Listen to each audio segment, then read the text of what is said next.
ओम भर्गोऽस्वः तत्सवितुर्वरेण्यं भर्गो देवस्य धीमहि धियो यो नः प्रचोदयात्। ओम श्वानिदेव सवितुर्दुरितानि परासवः यद्भद्रं तन्नयासव। ओम कृष्णाय वासुदेवाय हरे परमात्मने प्रणतक्लेशनाशाय गोविन्दाय नमो नमः। ओम वसुदेवस्तं देवं कंसचाणूरमर्दनं देवकी परमानन्दं कृष्णं वन्दे जगद्गुरुम्। ओम नारायणं नमस्कृत्य नरं चैव नरोत्तमं देवीं सरस्वतीं व्यासं ततो जयमुदीरयेत्। ओम प्रणम्य शिरसा देवं मारुतिं करुणाकरं करोमि गीताव्याख्या भगवत भाव प्रकाशिनी। ओम शांति शांति शांति। ओम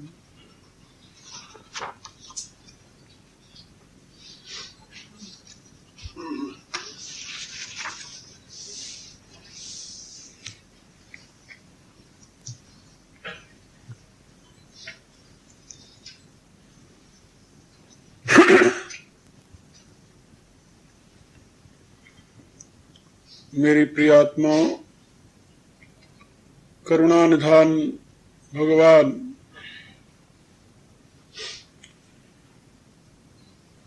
अपनी करुणा से आप सभी को सुबोध प्रदान करें, यह मेरी मंगल कामना।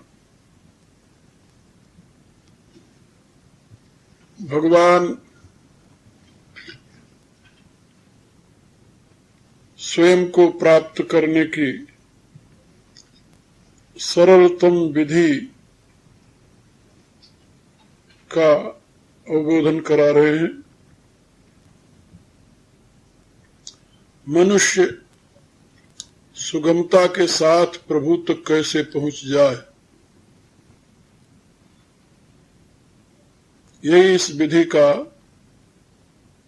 प्रयोजन है। कोई भी पिता यह नहीं चाहता कि उसकी संतान दुखी हो और दर दर भटकती रहे। तो प्रभु भला कैसे चाह सकते हैं कि ये जीव संसार में भटकता हुआ दुखी होता रहे। प्रभु की चाह है कि यह जीव किसी भी प्रकार से दुख से मुक्त होकर उनके जैसे गुणों को, धर्मों को प्राप्त कर ले। प्रभु के गुण धर्म को प्राप्त करने का एक ही उपाय है कि यह जीव प्रभु को जान ले, देख ले, समझ ले, जिससे उसे अपना बोध हो जाए। वेद की बड़ी अनूठी व्यवस्था है। वेद कहता है जब ये जीव भगवान को देखता है तो इसे अपना बोध हो जाता है। जुष्टम यदा पश्यति अन्नमीशम अस्य महिमानम इतवीत सुखम। जब यह अपने परम पूज्य कारण स्वरूप परमेश्वर को देखता है, उसकी महिमा को देखता है, तो ये शोक मुक्त हो जाता है। का शोक मुक्त क्यों हो जाता भाई? दूसरे को देख करके दूसरा शोक मुक्त हो जाए का नहीं, ये दूसरा नहीं है। तद अपश्यत तद अभवत तदासीत। परमात्मा को देखते ही ये परमात्मा हो गया, क्योंकि वही था। ये जो वेद का संदेश है, यही गीता में क्रियात्मक रूप से समझाया गया है। भगवान स्वयं इस बात को समझा रहे हैं कि किसी भी प्रकार से तुम मुझे जान लो, देख लो, पहचान लो। मुझे जान कर, देख कर, पहचान कर तुम स्वयं को जान जाओगे, पहचान जाओगे, और मेरे ऐसा धर्म तुम्हारे में भी प्रकट हो जाएगा और तुम इस जन्म और मरण के प्रवाह से सदा के लिए मुक्त हो जाओ। इसके लिए अनेकों प्रकार के साधन प्रभु समझा रहे हैं। सरलतम साधन है मन और बुद्धि को भगवान को समर्पित करके भगवान में लीन हो जाओ। यदि ये नहीं होता तो भगवान को पाने की इच्छा रखकर अभ्यास करो, प्रयत्न करो। ये भी नहीं होता तो भगवान का कर्म करो, भगवान के लिए भगवान का कर्म। का ये भी नहीं होता अथ एतत अपि अशक्तो असि कर्तुम, अथ एतत कर्तुम अपि असक्तो असि, ऐसा इसका अन्वय हो जाएगा। तत् कर्तुम मद्योगमाश्रिता, यदि तुम इसको भी करने में असमर्थ है तो मेरे आश्रित हो करके मेरे लिए, मेरे प्राप्ति के लिए उद्योग कर।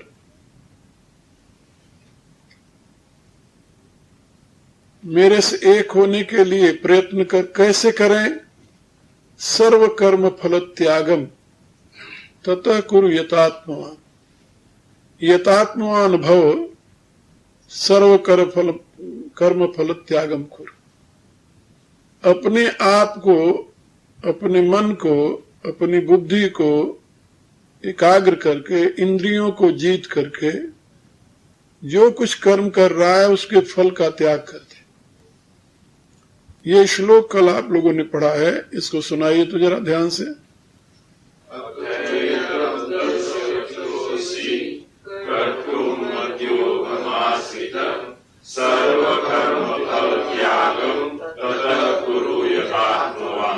बहुत सुंदर। अब मेरे साथ एक श्लोक पढ़ लो। श्रेयो हि ज्ञानम अभ्यासात्, ज्ञानाध्यानम विशिष्यते, ध्यानात् कर्म फल त्यागस्, त्यागात् शान्तिरनन्तरम्।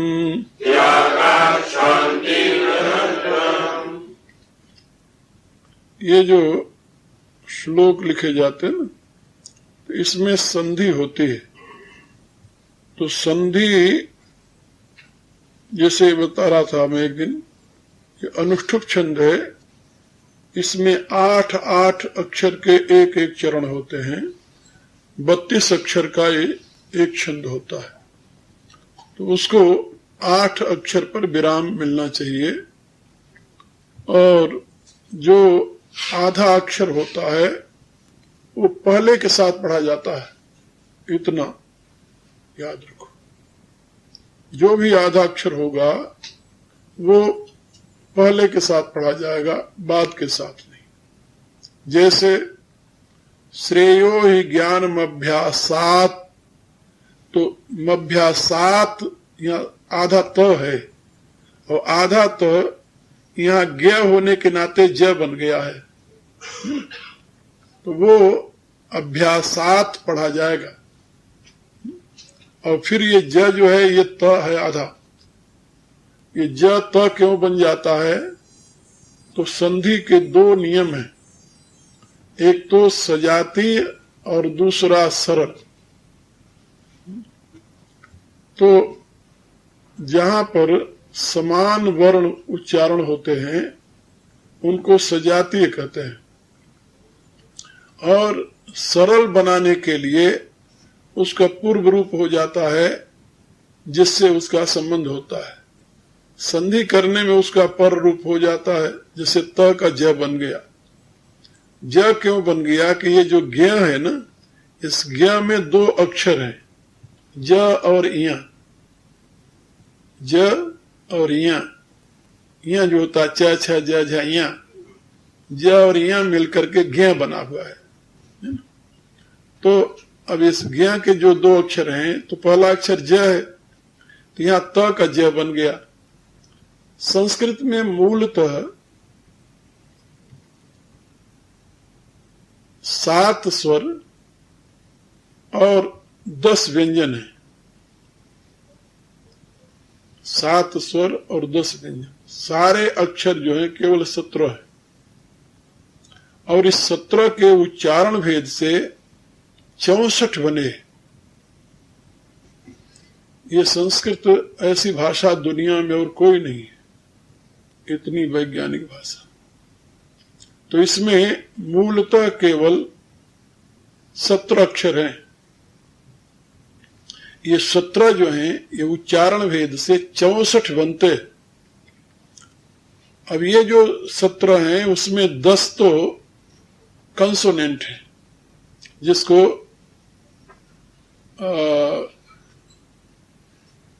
क्या कहते हैं अपने यहां, व्यंजन, कंसोनेंट व्यंजन।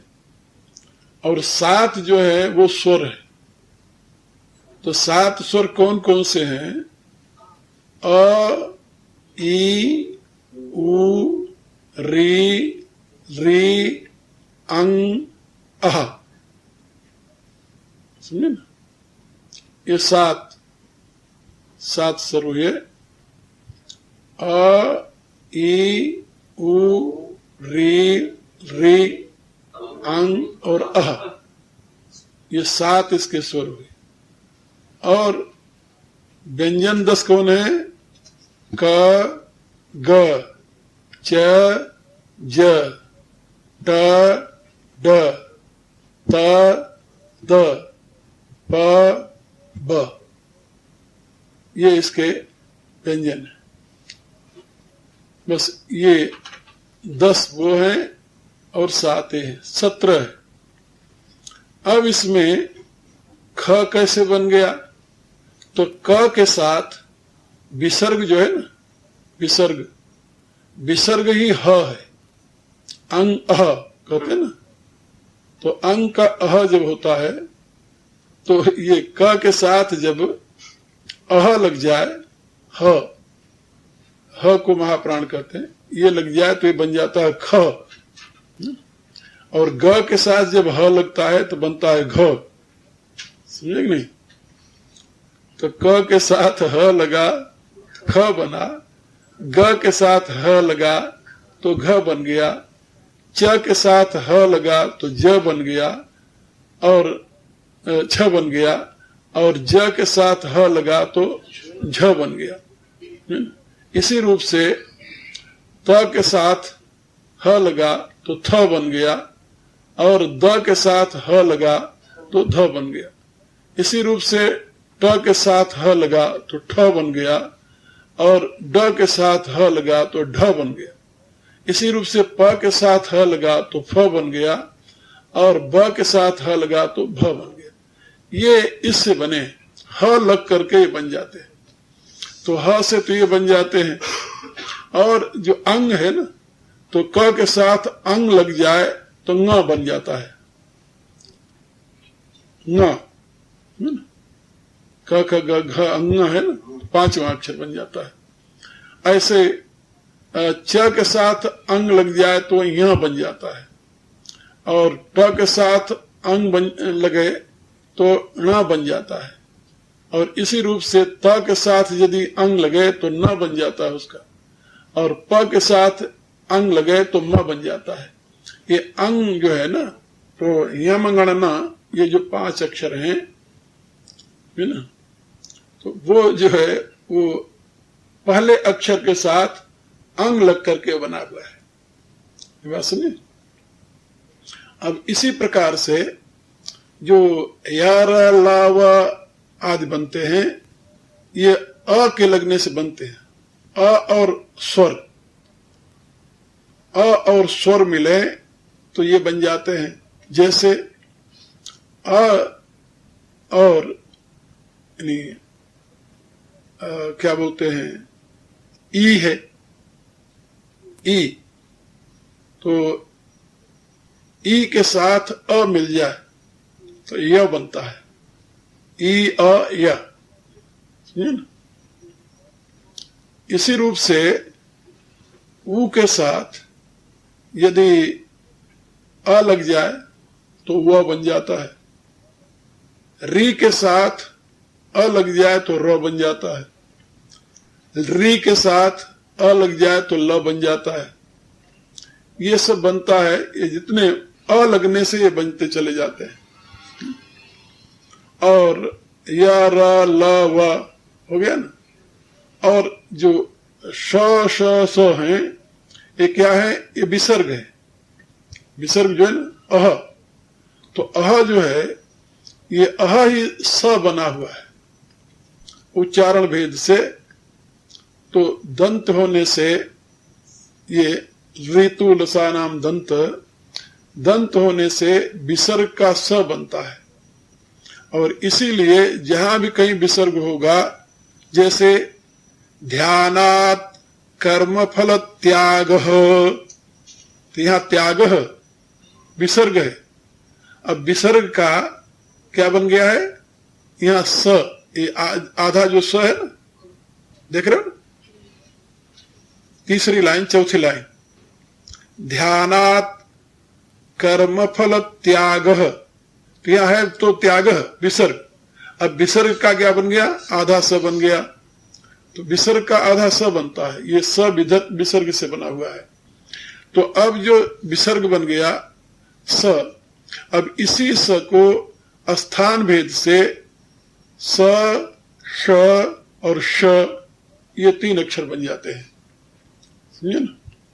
स्थान भेद से बना। मूल क्या है, मूल है ह विसर्ग, और इसी से बना है स, ये दंत होने से बना स। तो मूल स है, तो य र ल व स, ये स बना उसे, ये विसर्ग से स बना हुआ है। इसलिए संस्कृत में जहां कहीं आएगा वहां या तो विसर्ग का स बन जाएगा या विसर्ग का विसर्ग रहेगा, ये होता है। और अब आगे चल करके स या र ल व स श, तो स का ही स श स तीन अक्षर बन जाते हैं। और ह तो विसर्ग है ही, शुद्ध ह जो है वो विसर्ग है। ह विसर्ग में अ मिला तो ह बन गया, जो अह है ना, अह, अं अह, तो उसमें ह बनता है। और आगे ज्ञ जो बनता है, क्षत्र ज्ञ, तो क्ष बना है, क्ष, क्ष किससे बना है, क से, वहां क है, क और श मिलकर के क्ष बना है। क और श, कौन सा श, मूर्धन्य श, ये मिलकर के यहां क्ष बना। और इसी रूप से त और र मिलकर के त्र बन गया, त और री से र बना, त्र बना। और ज और य मिलकर के ज्ञ बना है, ज्ञ जो है। तो ये सारे जो बने हैं ये इसी के संयोग से बने हैं, उच्चारण भेद से बनते हैं। अब मूल में एक ही बात आप उच्चारण करो तो उसका दूसरा, तो यहां अपने यहां संस्कृत में तो इसके लिए अक्षर बना दिया गया, लेकिन आपको जानकर हैरानी होगी, जो तमिल भाषा है ना, तमिल में केवल तीन अक्षर है एक एक लाइन में, क ग य, बस। वहां ख और घ नहीं है, क ग, तो वहां पर मूल में ही है, तो वहां पर 10 ही कंसोनेंट है। अपने यहां तो कंसोनेंट बदल गए ना, कितने हो गए सारे,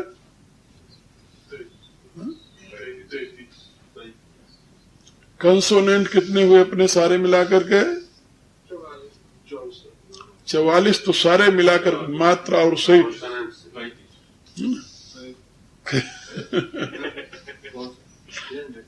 व्यंजन, व्यंजन जिसे कहते हैं, समझे ना?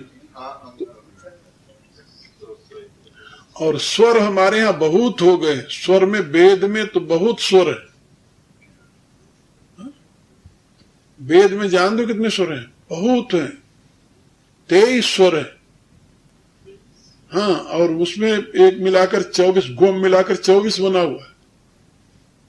24 स्वर हैं उसमें वेद। वहां केवल इतने नहीं है, ये जो 7 स्वर हैं इनके इतने भेद हुए वहां। तो उसके लिए ए आई आई है ना, क्योंकि 3 होता है ना उसको, ऊश्च ऊश्च ऊश्च वह, तो उसमें तो उसमें तीन स्वर है जिसको कहते हैं ह्रस्व, दीर्घ और प्लुत। तो 3 मात्रा, 3 क्या बोलते हैं, स्वर 3 अवस्था में बोला जाता है, ह्रस्व, दीर्घ और प्लुत। तो वेद में हर एक जो स्वर है वो 3 भागों में बिखर गया। तो वो 7 स्वर है ना, तो 7 त्रिक 21 स्वर बने उसके। तो 21 स्वर जो बने हैं उसमें 2 और मिला दिए गए हैं, तो 23 बन गए। तो उसमें 2 कौन मिलाए हैं? एक तो एक अक्षर है ल, वो अपन नहीं बोल सकते। उत्तर भारत का कोई आदमी उसे नहीं बोल सकता। एक अक्षर है, वो उत्तर भारत कोई आदमी बोल ही नहीं सकता, क्योंकि हमारे संस्कार में उसको बोलने का नहीं है और सदियों से समाप्त हो चुका है। लेकिन वो आज भी दक्षिण के लोग उसे बोलते हैं, और वो अक्षर उत्तर भारतीय बोल ही नहीं सकता। वो बोलेगा तो ला बोलेगा, लेकिन ला नहीं है वो, और ला ऐसे बोला जाता है, जीभ मोड़ करके। मुंह में जीभ को मोड़ दो, ला ला। अब हम तो महीनों अभ्यास करके तब इसको बोलना सीखे, ला नहीं बोल सकते ये। और वो होता है मीले, अग्निम मीले। वो अग्निम मीले नहीं है वो। हाँ, ओढ़ा भी नहीं है, ओढ़ा होता तो अग्नि मीले हो जाता। अग्निम मीले, अग्निम मीले पुरोहितम यज्ञस्य देवम ऋतुजम होतारम रत्न धात्वम। ये वेद का मंत्र है, ऋग्वेद का पहला मंत्र है। तो वो इसमें जो मीले शब्द है ना, वो सब नहीं बोल सकते। और इसी रूप से ग्वम है, ग्वम जैसे जान दो ना। हाँ, अंतरिक्षग्वम, तो अंतरिक्षग्वम है। अब ग्वम जो है वो भी अनुस्वार से बना हुआ है, तो अनुस्वार का वो वेरिएशन है। तो इस प्रकार से ये जो स्वर हैं ये 23 भागों में विभक्त हो चुके हैं, ह्रस्व, दीर्घ और प्लुत होकर के। तब तो ये पूर्ण व्याकरण बने, क्योंकि संस्कृत में 64 उच्चारण है, 64 साउंड, 64 साउंड गुम को मिलाकर। और वैसे वेद में 64 साउंड है, और संस्कृत में वैसे 54 साउंड है, यानी कम हो गए, 10 कम हो गए हैं, जो 10 वेद में ही बोले जाते हैं, वो संस्कृत में नहीं बोले जाते। और वैसे उसके लिए हमारे यहाँ 44 यानी ये साइन बनाए गए हैं, बाकी उसी में ऊपर नीचे करके बोलते हैं। तो ये है अपने संस्कृत का क्रम। तो ये मैं इसलिए आज आप लोगों को बता दिया कि संधि समझने में बड़ी सुविधा होती है। इससे संधि को समझने में बड़ी सुविधा होती है। वो ये देखना है कि कौन सा अक्षर है और वो कहां से उसका संबंध है। जैसे श्रेयो ही ज्ञानम अभ्यासात, तो आधा त जो है वो ज बन गया ज्ञ के होने के नाते, तो वो बोला जाएगा इधर ही, साथ के साथ बोला जाएगा। हाँ? और यदि तो जिज्ञा करने लगोगे तो हाँ, और यदि तुम वैसे बोलो श्रेयो ज्ञानम अभ्यासात जिज्ञान्याध्यान तो अनर्थ हो जाएगा। समझे ना? तो हम देखते हैं ना, बहुत लोग बोलते हैं ऐसे बेचारे जो नहीं जानते हैं। हाँ, और पढ़ाते समय भी ऐसे पढ़ाते हैं। कई ऐसे हैं वो वहां पर वही पढ़ाते रहते, उनको वही आदत पड़ गई, वही बोलने लगे, वो शुद्ध बोल ही नहीं सकते। अब ज्ञा और या मिलकर के ज्ञा बना हुआ है, तो ज्ञा एक स्वतंत्र अक्षर हो गया। लेकिन अधिकांश आप देखोगे आर्य समाज में वो जगना करेंगे, जजन कर रहे हैं। अरे जजन क्या होता है भले आदमी? ज्ञा बोलो ना शुद्ध, यज्ञ बोलो, यज्ञ नहीं बोलेंगे, यजन बोलेंगे, यह बोलेंगे, ज बोलेंगे, न बोलेंगे। तो यदि यजन लिखना होता तो यानी अपने व्याकरण के जो विद्वान थे वो कोई ना समझते कि ज्ञ बनाकर लिखते तुम्हारे लिए। यज्ञ शब्द है, यज्ञ शब्द का उच्चारण करो। यजन क्या होता है?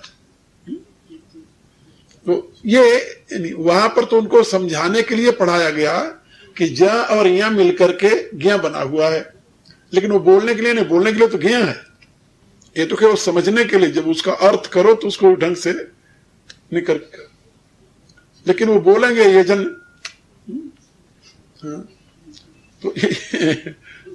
तो ये सारे जो शब्द हैं इनको ध्यान में रखे तो शुद्ध उच्चारण होता है। शुद्ध उच्चारण के लिए मैंने आज आप लोगों को एक बहुत बड़ी बात समझाई, प्रिंसिपल जिसे कहते हैं। ये बेसिक प्रिंसिपल है संस्कृत का, इसको समझ ले तो आदमी गलती नहीं खाता। समझिए। अब भगवान की बात सुनिए। ये तो बीच में पतंजलि की बात आ गई और पाणिनि की। इससे हम यहां देखते हैं ना, अब आप लोग जो ब्रह्मर्षि मिशन के नाते कोई काम करते हो तो जो भी उच्चारण करो शुद्ध उच्चारण करो। कोई उच्चारण करते हैं संस्कृत अशुद्ध करते हैं, अशुद्ध तो बुरा लगता है, अच्छा नहीं लगता है, नहीं कान को अप्रिय लगता है कि क्या बोल रहा। लोग कहेंगे कि यही सिखाए यहाँ पर बैठ करके। तो शुद्ध बोलो, शुद्ध उच्चारण करो संस्कृत का। कोई भी शब्द बोलो, थोड़ा शब्द बोलो शुद्ध। वैसे तो कुछ ऐसे अक्षर हैं जो अपने यहाँ बोल चाल में उच्चारण में ज्यों के त्यों हैं यूपी में, तो उस पर कोई ध्यान नहीं जाता। आप श की जगह स बोल दो तो कोई अंतर नहीं पड़ता, क्योंकि मूल में तो स है। अब स का ही श बना है, उसी का ख बना हुआ है, लेकिन अर्थ करते समय उसका अर्थ बदल जाएगा, मामला अनर्थ हो जाएगा। अब जैसे एक शब्द है संस्कृत में सकृत, सकृत शब्द है। अब सकृत का अर्थ होता है एक बार। सकृत जो है स से, दंती स से उच्चारण करो सकृत, तो उसका अर्थ होता है एक। और इसी पर एक जगह है शकृत, शकृत, शकृत, सीटी वाला श जिसे कहते हैं तालव्य श। अब तालव्य श के साथ यदि आप शकृत कहे तो कोई पूछा कि भाई आप भोजन कीजिए, वो कहता है कि मैं तो एक ही बार खाता हूं, तो बोलेगा हम तो सकृत एक बार भोजनम करोमि, मैं तो एक बार भोजन करता हूं। तो वहां ये होगा कि एक बार भोजन कर, लेकिन वहां सकृत की जगह यदि वो कहे हम शकृतम भोजनम करोमि, तो शकृत क्या अर्थ होता है जानते हो? शकृत माने होता है मल, विष्ठा। अब लोग क्या कहेंगे उसे, ये आदमी है या शुअर है? अब सकृत और शकृत में इतना अंतर हो गया, तो शब्द का सही प्रयोग न होने से अनर्थ हो जाता है, इतना अंतर हो जाता है। सकृत माने एक बार और शकृत माने विष्ठा। तो इतना मेरे कहने की प्राय लेकिन बोलने का अभ्यास जो होता है, अब भगवान कह रहे हैं वो सुनो। ये तो मैं कहा सुन लिया आप लोगों ने। अथ एतत अपि अशक्त असि, यदि तुम एतत अपि कर्तुम अशक्त असि, ये कर्तुम इधर लगेगा। यदि तुम इसको करने में भी असक्त माने असमर्थ है, तो अशक्त माने असमर्थ, करने में समर्थ नहीं है, तो निर्बल है, ये नहीं किया जाता तेरे से, तो मद्योगम आश्रित, फिर तुम ये काम करो कि मद योग जो है, मेरा योग जो है, मेरे पाने की जो साधना है, उसको मेरे आश्रित छोड़ दो, मेरे पर छोड़ दो। मेरे पाने का जो प्रयत्न है, मद योग माने मेरे को पाने का प्रयत्न, मत योग मेरे से एक होने का जो प्रयत्न है, मेरे को पाने का जो प्रयत्न है। योग माने पाना भी होता है और योग माने मिलना भी होता है। और मेरे को पाने का, मेरे से मिलने का जो तुम्हारा प्रयत्न है, उसको माश्रिता माने मेरे ऊपर छोड़ दो तुम। फिर क्या करें आपके ऊपर छोड़ करके?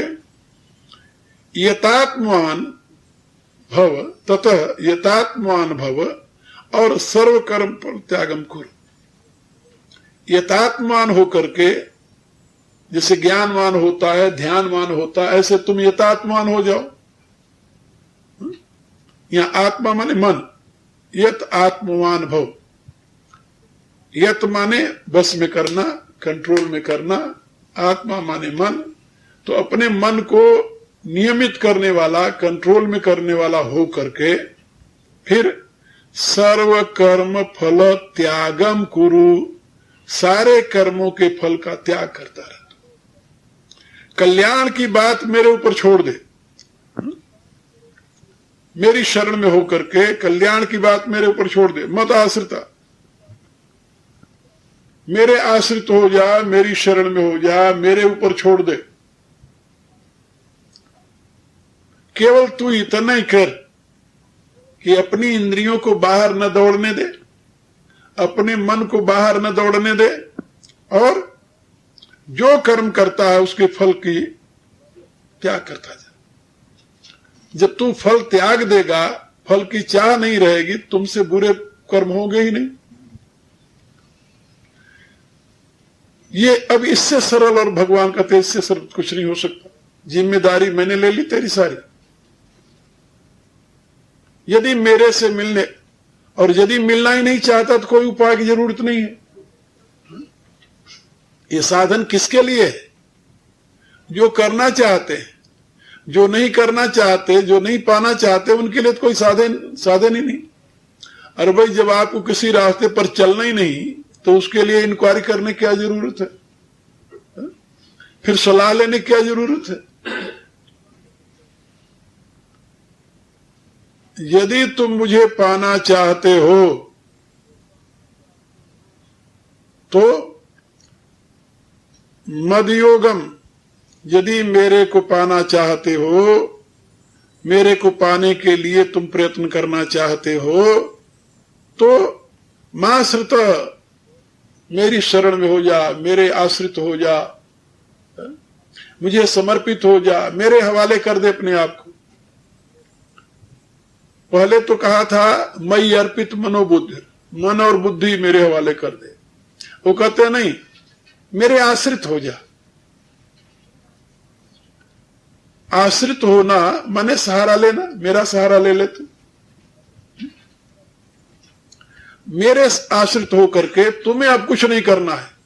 जो करता है सर्व कर्म फल त्याग, जो भी करता है सारे कर्मों के फल का त्याग करता रहे। बस फल की कामना मत कर, कर्म करता जा और सारे कर्मों के फल का त्याग करता जा। फल नहीं चाहिए तो कर्म क्यों करे? कहा नहीं, ऐसे नहीं। मैं तो निकम्मे को प्यार नहीं करता। भगवान कहते हैं निकम्मा आदमी हमें प्रिय नहीं है। कुछ न करे तो हमारे कहे हम तो आपकी शरण में, वो तो निकम्मा आदमी है। प्रमादी हमें प्रिय नहीं है, आलसी हमें प्रिय नहीं है, निकम्मा हमें प्रिय नहीं है। कर्म करने वाला प्रिय है। कर्म करता जा और उसके फल की चाह न रख। सर्व कर्म फल त्यागम कुरु। इससे क्या होगा? अब अगले श्लोक में बता रहे भगवान, श्रेयो ही ज्ञानम अभ्यासात, अभ्यासात ज्ञानम श्रेय ही माने निश्चय, निश्चय ही के कई अर्थ होते हैं। ही माने निश्चय, ही माने क्योंकि, ये संस्कृत का शब्द प्रयोग होता है। तो भगवान कह रहे हैं निश्चय ही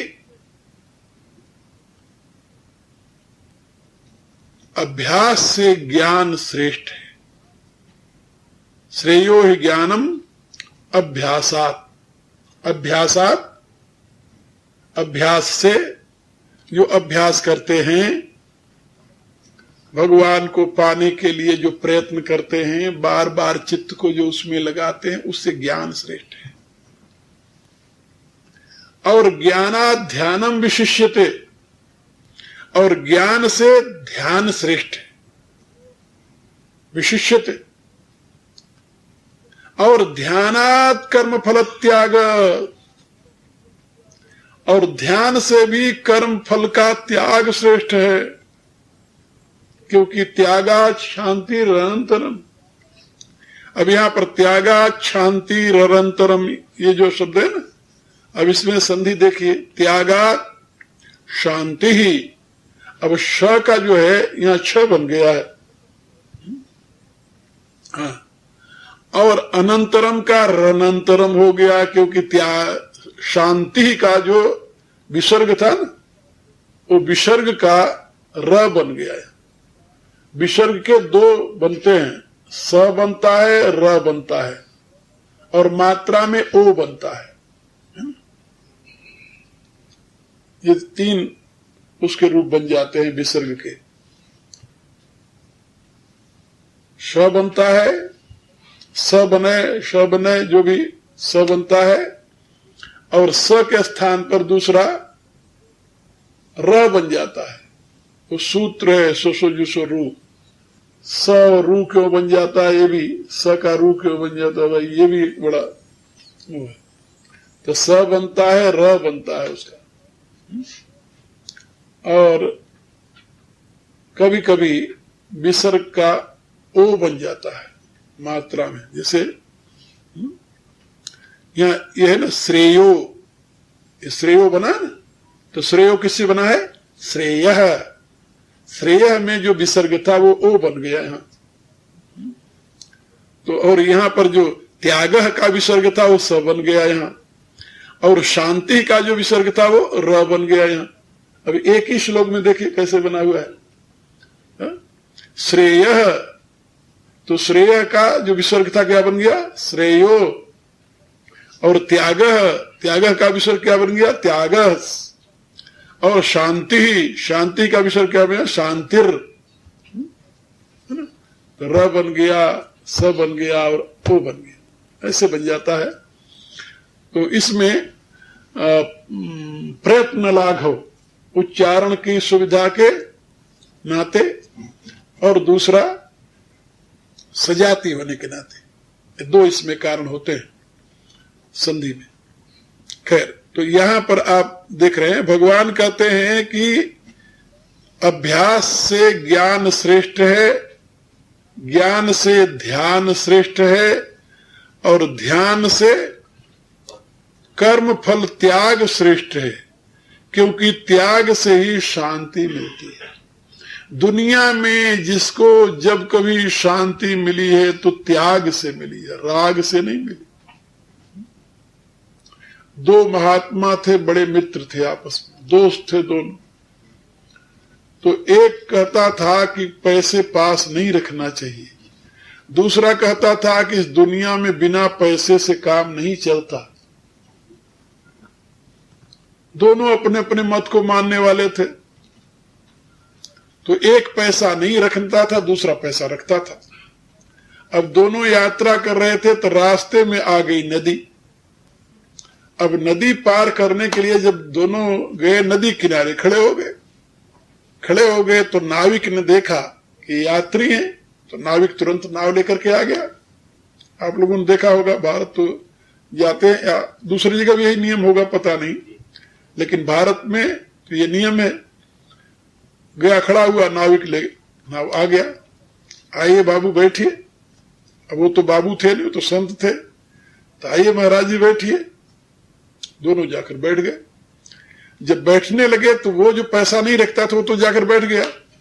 अब जो पैसा रखता था वो पूछने लगा, भाई क्या लेता है उतराई? तो उसने कहा कि जो आप दे देंगे। ठीक है, वैसे लेता क्या? तो उसने बताया कि 4 आने लेता हूं। ठीक है, जाकर बैठ गया। जब उस पार गए दोनों तो उसने निकाला 8 आने पैसे, दोनों दे दिया उसे, वो ले लिया। अब जो पैसे दिए उसने कहा कि देखे ना, यहां पर पैसा काम आया कि नहीं आया? यदि पैसा न होता तो हम दोनों उसी पार खड़े रहते। वो दूसरा महात्मा हंसने लगा, अरे कहता मूर्ख, पैसा रख करके तू पार हुआ है या पैसा त्याग करके पार हुआ है?